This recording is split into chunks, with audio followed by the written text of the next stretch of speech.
Vamos a abrir a preguntas. Juan, Alejandro. Ahorita, pues cómo no. Dejemos a Juan y ahorita pasa usted.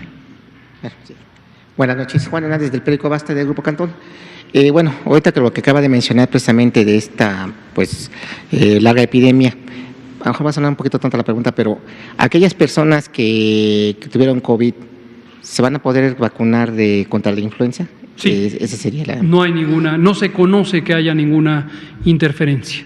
Y como los grupos de riesgo son parecidos, personas mayores de 60 años, personas con enfermedades crónicas, obesidad, diabetes, hipertensión, etcétera, enfermedad cardíaca, enfermedad pulmonar crónica, entonces la recomendación de vacunación contra influenza va dirigida a las personas que tienen esa condición de riesgo. Y se puede en alguien que tuvo COVID vacunar contra la influenza, en general. Alejandro Alemán. Sí. Gracias, Alejandro Alemán, de Diario Plaza Juárez, soy el corresponsal y trabajo para el periódico, para el sitio de internet Medicina Digital. El motivo de mi intervención es que me dio el derecho de réplica, ya que me mencionó el día viernes, Bien. Después de haber hecho una pregunta el día jueves, terminando la conferencia, en relación a que, así lo planteé yo, era un privilegio el que los funcionarios tuvieran acceso a pruebas sin el protocolo que llevan los demás, los ciudadanos comunes, ¿no? Entonces, retomo lo que usted señaló el viernes 26 del presente en esta conferencia. Usted dijo, aquí no existe ninguna clase de criterios de privilegio, no funciona así este gobierno. Lo que es útil desde el punto de vista técnico para identificar por qué el secretario Herrera se le hace la prueba, igual que se le hizo aquí a varios colegas reporteros y reporteras, es que es de interés público que no haya un brote de COVID en este contexto, porque es un espacio cerrado que cumple una función esencial, que es la comunicación. Lo mismo aquí con el secretario Herrera o con cualquier otro funcionario. Creo que sería difícil que alguien sostenga que un funcionario, particularmente del primer orden en términos jerárquicos del Gabinete Federal, no sea estratégico para el país conservar su salud y proteger su integridad. Estas son sus palabras del viernes. Es correcto, esas fueron mis palabras. Lo que puedo comentar al respecto es, por lo que usted mismo señaló, hay evidencias de que por su importancia estratégica opera un mecanismo o protocolo para detectar casos de infección por el virus SARS-CoV-2 al interior del gobierno federal, que se ha expresado en los casos hasta ahora detectados de funcionarios de alto nivel infectados por el virus. Para completar esta bienvenida aclaración, solo me restaría preguntarle, ¿cómo opera este mecanismo en servidores públicos del primer orden jerárquico? ¿En cuáles otros niveles de gobierno, estatal o municipal, se aplica? ¿Cuántas pruebas se le han hecho al presidente de la República? Gracias. Gracias, Alejandro. Con mucho gusto, y qué bueno que hace esta pregunta, porque justo es parte del entendimiento de cómo funcionan los planes de preparación y respuesta ante epidemias. El modelo clásico es el de influenza, esto desde el Plan Global de Preparación y Respuesta ante una pandemia de influenza que la Organización Mundial de la Salud estableció en 2005, ha dado lugar al desarrollo de los planes nacionales y la actualización de los mismos. Y en general hay poblaciones que se identifican como estratégicamente importantes por distintas razones. Voy a mencionar algunas y voy a incluir precisamente a los funcionarios federales o estatales también. Las poblaciones que viven privadas de su libertad son estratégicas. ¿Por qué razón? Porque dada la naturaleza del ambiente en el que viven, espacios confinados, mucha proximidad unos con otros, en no pocos penales, sobre todo los estatales, hacinamiento, condiciones de salud deterioradas por múltiples razones, son un espacio, una población muy propensa a que haya brotes. Entonces, un ejemplo. Personas que tienen enfermedades crónicas o que son mayores de 60 años, por razones epidemiológico-demográficas, son una población que es estratégico de considerar para cuidados especiales. Por eso habrán visto que en todas nuestras consideraciones, en los acuerdos o disposiciones de la Secretaría de Salud, hemos caracterizado específicamente la protección de adultos mayores, personas con enfermedades crónicas, etcétera.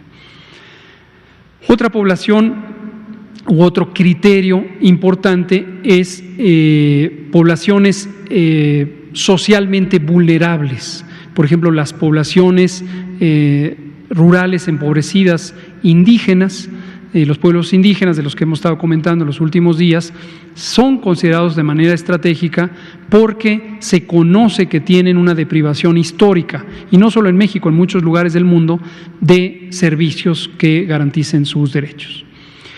Y en el caso de cierto personal se le identifica como estratégico por su interés público. Así se llama, de hecho la denominación es personal estratégico de interés público.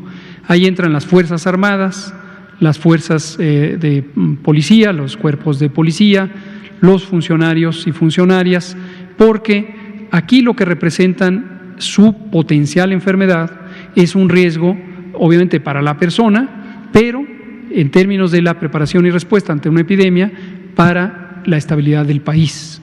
Entonces, por eso hacía ese comentario el viernes, porque la razón, la motivación de tener un alto índice de sospecha en el cuadro clínico y de confirmación cuando se hace la prueba es por el interés público de que ese personal no falte a sus responsabilidades. En los gobiernos estatales ha sido decisión de los propios gobiernos estatales. Todos ellos tienen desde los tiempos de la pandemia de influenza 2009 sus planes estatales de preparación y respuesta, y asumo, no me consta en cada caso, pero asumo que varios de ellos han echado mano de esos documentos o sus propias comunidades de salud pública están entrenadas para ello y toman en cuenta ese personal. En el caso del Gabinete Federal, nos corresponde a nosotros en la Secretaría de Salud estar activando los estudios epidemiológicos de caso-contacto cada vez que se detecta a alguien que ha tenido esto, ¿no? Cuando ocurrió el caso del maestro Zoe Robledo, el propio Seguro Social se encargó del estudio de casos y contactos, pero en comunicación con nosotros. Y en los que no son del Seguro Social o del ISSSTE o de Pemex o de las Fuerzas Armadas, que tienen su propio dispositivo, nosotros nos hacemos cargo. Esa es la razón. Ninguna hasta el momento, yo tampoco, por cierto, ni el doctor Alcocer. Razón, no hemos sido identificados en un sistema de caso-contactos y no todos, y aprovechando la pregunta y se la agradezco nuevamente, a veces existe la idea de que como supe que alguien tenía COVID y yo estuve en la misma reunión, por ejemplo, voy a poner un caso así típico, tal persona tuvo COVID. Y resulta que yo estuve con ella o él en la misma reunión el martes pasado.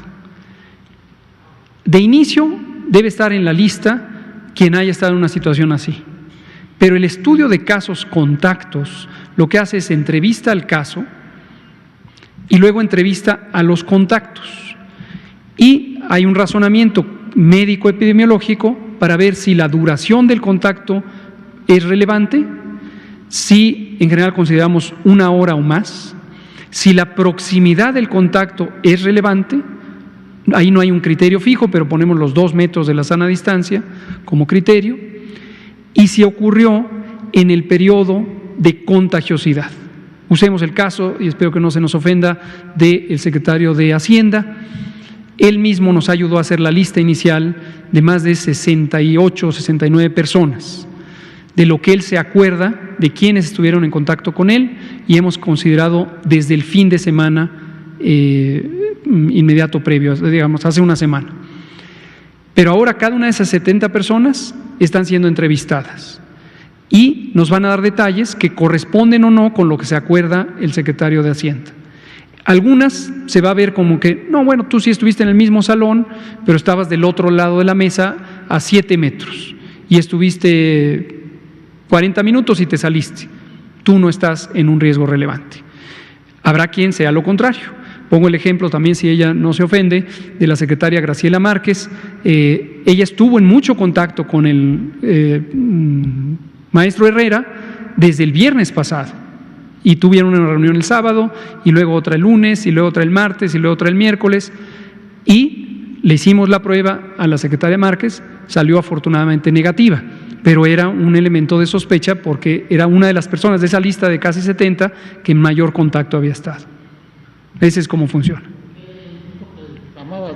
Eso sí, no es personal, simplemente. No, yo sé que no, ni me lo tomo personal. Yo lo decía por su comentario el jueves, que fue ya cuando se había acabado la sesión, que dijo lo de privilegio. Y yo no quiero que la población se confunda con una idea de que privilegio en el sentido de que hay consentidos o no consentidos.